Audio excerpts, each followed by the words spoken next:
WWE షోలో darling Prabhas craze ఇదంతా కూడా చూస్తున్నటువంటి హాలీవుడ్ ఒక్కసారిగా బిత్తరపోయిందట. ప్రభాస్ యొక్క రేంజ్ గురించి, ఆయన క్రేజ్ గురించి ఎంత చెప్పినా కూడా చాలా తక్కువగానే అవుతుంది. ప్రస్తుతానికి ప్రభాస్ ఎంతో విజయవంతంగా సినిమాలకు సైన్ చేస్తూ, పాన్ వరల్డ్ మూవీస్ చేస్తూ షూట్లో చాలా బిజీగా ఉన్న నేపథ్యం మనందరికీ తెలిసిందే. రాజమౌళి గారి చేతిలో పడ్డ ఆణిముత్యంలాగా ఆయన మాత్రం ఎంతో గ్రాండ్గా బాహుబలి మూవీతో పాన్ ఇండియా రేంజ్కి ఎదిగాడు. ఆ తర్వాత వరుస హిట్లతో ముందుకు సాగిపోతూనే ఉన్నాడు. మరీ ముఖ్యంగా చెప్పాలంటే ఆదిపురుష్ మూవీలో రాముడిగా కనిపించిన ప్రభాస్ ఒక్కసారిగా సలార్, కల్కి మూవీతో అందరి నోర్లు మూయించి హాలీవుడ్కే హడలు తీసుకొచ్చిన సంగతి మనందరికీ తెలిసిందే.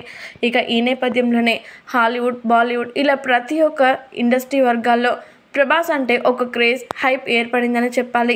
ప్రపంచవ్యాప్తంగా ప్రభాస్ పేరు వింటేనే ఫ్యాన్స్ అందరూ కూడా పూనకాలు వచ్చినట్లుగా హంగామా చేస్తారు. అలాంటి యంగ్ రెబల్ స్టార్ ప్రభాస్ ఉన్నట్టుండి ఒక్కసారిగా డబ్ల్యూడబ్ల్యూఈ షోకి హాజరయ్యారట. అయితే మరి ఈ షో వీక్షించడానికి వచ్చినటువంటి ప్రభాస్ని చూసి అక్కడున్నంత వారు కూడా ప్రభాస్కి ఎంతగానో జైలు కొడుతూ జై ప్రభాస్ అంటూ ఎంతగానో విజిల్స్ వేశారట. దీంతో అక్కడున్న వారందరూ కూడా ఒక్కసారిగా షేక్ అయిపోయారట. మొత్తానికైతే డబ్ల్యూడబ్ల్యూఈ షోకి వెళ్ళడం మాత్రమే కాకుండా హాలీవుడ్ని కూడా ఎంతగానో అదరగొట్టేశారు ప్రభాస్ అంటూ ప్రభాస్ అభిమానులందరూ కూడా చెప్తూ ఉన్నారట. దీనికి సంబంధించినటువంటి ఈ విషయాలు నెట్టింట వైరల్గా మారుతూ ఉన్నాయి.